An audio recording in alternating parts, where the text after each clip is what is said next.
नमस्कार। मैं अपने वीडियो में लगातार कई बार ये कहता हूँ कि जब कभी आप इन्वेस्ट करते हैं, विशेष करके प्राइवेट सेक्टर के फाइनेंशियल कंपनी हो, नॉन पैरा बैंकिंग कंपनियाँ हों, आए दिन जो नए नवेले फाइनेंस कंपनी के साथ साथ इंश्योरेंस कंपनी आती हैं, हेल्थ इंश्योरेंस कंपनी आती हैं या शेयर मार्केट में इन्वेस्ट कराने वाली कई कंपनियाँ आती हैं। तो ऐसे जगह पैसा लगाने से पहले आप बहुत ही सोच विचार करें या आपके आसपास कोई इस विषय में जानकार व्यक्ति हो तो उससे सलाह मशवरा ले लें, 1, 2, 3, 4 व्यक्तियों से समझ करके तब कहीं भी पैसा आप इन्वेस्ट करें। अन्यथा आप अपना पैसा ऐसे प्राइवेट सेक्टर की फाइनेंस कंपनियां हों, इंश्योरेंस की कंपनियां हों, शेयर मार्केट हो, ऐसे जगह पर आप इन्वेस्ट बिल्कुल ना करें। ऐसा मैं बार बार अपने वीडियो में कहता हूं। अगर कम से कम स्किप करके देखने वाले हमारे जो भी सब्सक्राइबर होंगे वो अवश्य इन बातों से अवगत होंगे। लेकिन तब क्या करेंगे आप, जब प्राइवेट सेक्टर की फाइनेंस कंपनियों के अलावा आपके नेशनलाइज्ड बैंक हो जो कि इंटरनेशनल लेवल पर भी बिजनेस करती हैं बैंकिंग की, वैसे अगर बैंक के ब्रांच के अंदर आम जनता से ठगी की जाए, उनके धन को लूटने का एक सातिराना अंदाज बना लिया जाए और उस ब्रांच से लाखों रुपए की ठगी बहुत सारे जमाकर्ता से कर लिया जाए, जिन्होंने फिक्स डिपॉजिट किया है उनसे कर लिया जाए एक नेशनलाइज्ड बैंक के द्वारा, तब आप कहां पैसा जमा करके सुरक्षित रह सकते हैं। बैंक ऑफ बड़ौदा लखनऊ के अंदर में एक ब्रांच जहां की बहुत बड़ी ठगी का मामला सामने आया है। जब ऐसे नेशनलाइज्ड बैंक जब ठगी करेंगे तो आम जनता, मध्यम वर्गीय से लेकर के गरीब जनता जो पाई करके कमाती है, थोड़ा थोड़ा पैसा इकट्ठा करके जमा करती है, कहीं किसी किसान ने मजबूरी बस ज़मीनें बिक्री की अपनी लड़की के शादी के लिए, बेटे के अच्छे जॉब के लिए, और वो पैसा फिक्स डिपॉजिट के रूप में या सेविंग अकाउंट में जमा किए हैं और वो पैसा समय से नहीं निकाल पाए और उसको ये जानकारी हो कि उसका पैसा उस खाते में है ही नहीं, वो पैसा तो पहले ही निकाला जा चुका है या कहीं और उस पैसे को ट्रांसफ़र कर दिया गया, वो भी इसलिए कि वो पैसा आपका गलत तरीके से कमाया हुआ पैसा था, जिसकी वजह से उस पैसे को गवर्नमेंट ने अपने पास ले लिया। अब आप सोचिए कि जिसके साथ ऐसा होगा उसके ऊपर क्या बीतेगी। ऐसा ही एक वीडियो सोशल मीडिया पर इस समय चल रहा है। पहले उस वीडियो के कुछ फुटेज आप देखिए जो कि कितना मर्माहत करने वाला है। एक विकलांग स्टूडेंट है जो आत्मदाह करने की बात कर रहा है, उसे पकड़ के बाहर निकाला जा रहा है। किस प्रकार से यहाँ देखिए हालात कर रहे थे, बहुत ही गंभीर है।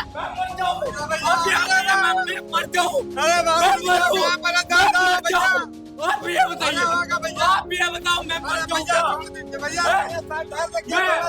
मर जाऊं। अरे थोड़ा सा ध्यान रखिए बाबू। ये पुलिस वाले आते हैं यहाँ पे बस बैंक खुलवा के चले जाते हैं। जो बात नहीं कर सकते। अभी वो लोग बोले कि बैंक की गलती नहीं है, तो वो लोग सवाल पूछ रहे हैं। बात करने दो, 2 महीने से बात हो रही है सर। हम तो बीच में इंटरप्ट कर ही नहीं रहे, हम तो जानने की कोशिश कर रहे हैं। क्या बात नहीं कर रहे हैं, पूछिए। हम बात नहीं करने दे रहे आपको, हम सच्चाई दिखा रहे हैं। सच्चाई दिखा रहे हैं। मैं हम लोग का सपोर्ट कर रही हूँ। 5 तारीख को सर धड़कने से कुछ नहीं होगा, भड़कने से कुछ नहीं होगा। ये भूखे प्यासे इसलिए तो हम यहाँ सुनने आए हैं। हम बातचीत हम भड़काए, हाँ क्यों नहीं कर पाएंगे। अगर आज मीडिया का दबाव ना होता, हाँ मैं शांत रही। अगर सुनिए, अगर आज मीडिया का दबाव ना होता, बड़े बड़े पत्रकार हम ना होते, तो ये बात सरकार तक नहीं पहुँचती। 2 महीने से नहीं हुआ है, तो हम तो रोक ही नहीं रहे ना, हम तो रोक ही नहीं रहे। बोलिए कि जो दरोगा हमारे एसआई साहब हैं सुबेश चंद यादव जी, वो बैंक का खुला सपोर्ट कर रहे हैं और यहाँ पे बैंक में ताला लगवा दिया गया है। आज हमारा धरना प्रदर्शन था, तो हम सुबेश चंद यादव जी से ये सवाल करते हैं कि आप हमारी फीस जमा करने के लिए तैयार हैं? कल मैं आज 12 तारीख है, 3 दिन बाद मेरी फीस की डेट निकल जाएगी, 15 तारीख लास्ट डेट है, तो क्या आप जमा करेंगे? आप जमा करेंगे? इस बात का मैं जवाब मांगना चाह रहा हूँ उच्च अधिकारियों से, माननीय मुख्यमंत्री योगी आदित्यनाथ जी से, जो कहते हैं कि हमारे प्रदेश में ऐसी कोई घटना नहीं होती है, तो ये ऐसी दिव्यांगों के साथ में ऐसी घटना क्यों हो गई? इनको कॉलेज से निकाल दिया जाता है तब क्या होगा? तो जवाब दीजिए ना। कोई जवाब नहीं है मैम, कोई जवाब नहीं है इनके पास, क्योंकि पुलिस प्रशासन ने पैसे लिए हैं सीवा से भी लिए हैं और मैनेजर से भी लिए हैं। मैं आपको एक एक चीज प्रोवाइड करवा सकता हूं, क्योंकि कैंटीन में जो मैंने सफाई कराई है उसमें 3 रजिस्टर मुझे बैंक ऑफ बड़ौदा के प्राप्त हुए। अभी तक मैं शांत था, लेकिन अब 15 तारीख आने के बाद में मेरा कैरियर दांव पे लगा है। मेरा कैरियर दांव पे लगा है। मैं डी फार्मा का फर्स्ट ईयर का स्टूडेंट हूँ यहाँ पे, सेकंड ईयर में कैसे अवेलेबल करूंगा आप ये बताइए। और मैं मुख्यमंत्री जी से ये मांग करता हूँ कि आप या तो मुझे ये बताइए कि आप मेरे कैरियर का जिम्मेदार होंगे या ये पुलिस वाले जिम्मेदार होंगे। एसएचओ सुरेश सिंह, एक मिनट, एसएचओ सुरेश सिंह मुझसे ये बोलते हैं कि राकेश मलिक तुमको तुम्हारे पैसे 5 दिन के अंदर मिल जाएंगे, लेकिन आज 1 महीना और 20 दिन हो चुके हैं, लेकिन मेरे पैसे मुझे नहीं मिले। शादी टूट गई बेटी की, कैसे क्या हुआ बताइए। अरे एफडी थी सर जी हमारी 3 यहाँ। कितने राशि की? एक 5,30,000 की थी, एक 2 लाख की थी, एक 50,000 की थी। अच्छा। और हमने लड़की की शादी के लिए रखे थे पैसे, तोड़ा लेंगे शादी कर देंगे। और जब पैसा यहाँ आए तो पहले आए 23 नवंबर को बिटिया की बारात की। जब उसकी पैसा लेने यहाँ आए तो यहाँ आग दिखाई गई, लग गई है, तो इधर उधर मांग जांच करके उसकी निपटाई। और उसके बाद में जब दूसरी बिटिया को लेने आए पैसा, यही फरवरी में होना था बारात, तो यहाँ फ्रॉड सब दिखा दिया गया। तीनों एफडी फ्रॉड है, इधर उधर दौड़ रहे, भटक रहे, कोई सुनवाई नहीं हो रही है। योगी बाबा के यहाँ 3 बार गए, वहाँ सिपाही लोग मुलाकात नहीं करने देते, ना बैठने देते हैं, भगा देते हैं। तो आपकी बेटी की शादी टूट गई इस कारण? हाँ टूट गई भाई, जब पैसा नहीं है तो कैसे शादी करें।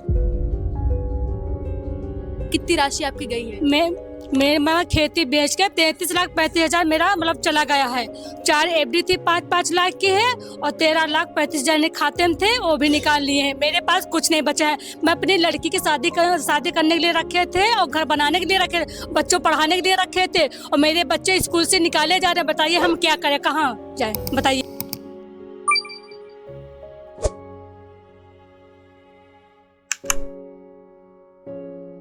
कितना बड़ा बैंक ऑफ बड़ौदा धांधली कर रहा है कि सबूत ना मिले किसी को, इसलिए उन्होंने जानबूझ के यहाँ आग लगाई ताकि दस्तावेज जल जाए और सबूत ना बचे। कुछ ऐसी घटना हुई ना? बिल्कुल ऐसा ही हुआ है। सारे सबूत जला दिए गए हैं ताकि कोई सबूत ना साबित हो सके कि यहाँ के लोगों ने पैसा जमा किया है, डाला निकाला सारे। और यहाँ पर अगर एसएमएस चार्ज भी कटा था, एसएमएस कुछ भी नहीं आता था, और एंट्री मशीन पिछले 4-5 साल से खराब, जानबूझ के खराब की गई हुई है। अगर एप्लीकेशन देते थे हम लोग तो कहते 48 घंटे में पूरे आ जाएंगे, लेकिन अभी तक उनका 48 घंटा नहीं पूरा। हमें बताइए 48 घंटे कितने घंटे का होता है? यानी यहाँ पूरी मिली भगत है। बिल्कुल बिल्कुल पूरी मिली भगत है, पूरा षड्यंत्र से किया गया है। हमारा न्याय बस यही है कि हमें हमारा पैसा दीजिए बस। ये पिक दिखाई जा रही है, ये इतने सारे लोग मिली भगत है। फोटो को बिल्कुल क्लिक कर लीजिए, बिल्कुल ये सारे लोग मिली भगत है सबकी। इतने लोगों ने हम लोग का पैसा खाया हुआ है। हम लोग त्योहार सर पर है, सब लोग का त्योहार के, हम लोगों का गरीबों का कोई त्योहार ही नहीं है। अपने पैसे के लिए हम लोग इधर उधर भटकते रहे। सबके लिए कानून प्रशासन है, दुनिया में है कानून प्रशासन सब कुछ, लेकिन हम लोग का किसी काम का नहीं है। भूखे प्यासे सुबह से सब लोग भूखे प्यासे बैठे हुए, कोई अभी तक नहीं आया हुआ है। कोई भी नहीं आया हुआ। पुलिस भी नहीं आई। समझा कर चलिए कि हम लोग यहाँ पे धरना प्रदर्शन हट जाए, हम लोग चाहे जितने दिन तक बैठेंगे हम लोग, लेकिन हम लोग जब तक आश्वासन नहीं मिले तब तक हम लोग जाएंगे नहीं। पैसा हमें हमारा खाते में चाहिए बस। कितनी राशि थी? 21 लाख ने हमने डाला था, 5 लाख निकाला, और बाकी बैंक से सारा पैसा गायब हो गया। जीरो हो गया? 0 पॉइंट। कितने दिन से आप लोग शिकायत कर रहे हैं? लमसम 2 महीने से शिकायत कर रहे हैं। अच्छा, कहाँ गए? रात में 12 बजे हम लोग चले जाते हैं मैम कि योगी जी मिल जाए। 3 बार में 1 बार मिले 2 लड़कियों को, और आश्वासन दिया कि आपका पैसा मिलेगा। बैंक कोई आश्वासन नहीं देती। थानेदार कहते हैं कि बैंक से कोई वो कागजात नहीं पूरे आ रहे हैं। बैंक वाले कहते हैं वो लोग चार्जशीट नहीं लगा रहे हैं।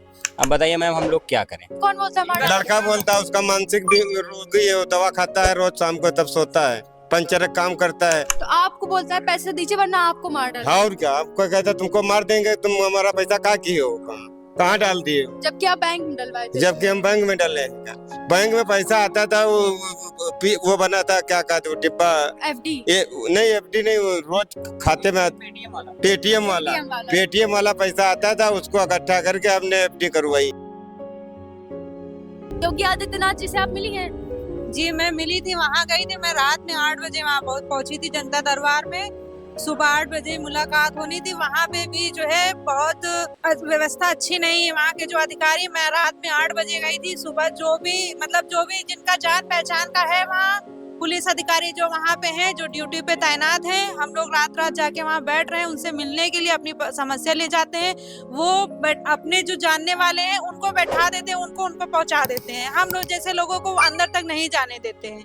वो भी मैं गई थी, बहुत वहाँ पे लड़ाई झगड़ा हुआ है, तब हमको अंदर जाने दिया है। फिर भी वहाँ अंदर जाने के बाद भी, वहाँ पे चेकिंग होने के बाद भी हमें रोक लिएगा, नहीं जाने दिया। वहाँ पर दो जगह मेरी लड़ाई हुई है पुलिस कर्मियों से, तब जाके वहाँ अंदर जाने दिया है। फिर मैं माननीय योगी आदित्यनाथ जी से मिली वहाँ पे, उन्होंने मुझसे पूछा क्या मामला है, तो मैंने बताया बैंक ऑफ बड़ौदा में मेरा 2.5 लाख रुपए है, जो 1 लाख की तो एफडी है, 52,000 मैंने कैश जमा किए थे, जो मेरे अकाउंट में नहीं डाला गया।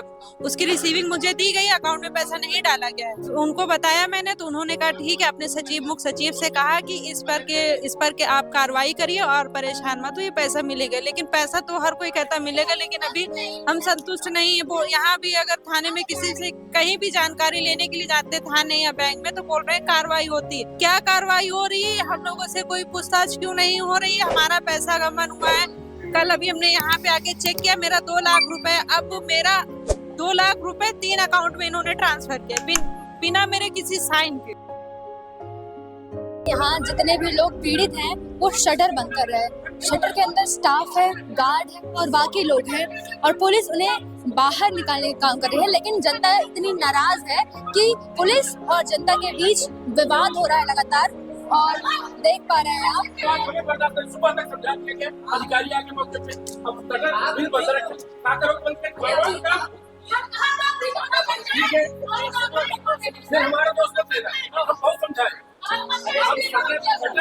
आप भी बताइए कि आपने कितने राशि की एफडी करवाई थी? मैम एफडी नहीं, हमारे अकाउंट से 5 लाख रुपए निकाल लिए हमारे पता नहीं चल रहा है। पता क्या, मैं मैसेज भी नहीं प्राप्त हुआ, और बिना हमारे चेक पे सिग्नेचर और साइन कोई मतलब नहीं, किसी चीज का नहीं। अकाउंट होल्डर भी नहीं था, और उसमें निकाल लिए 5 लाख रुपए। कितनी राशि आपने जमा की थी? 3 लाख रुपए।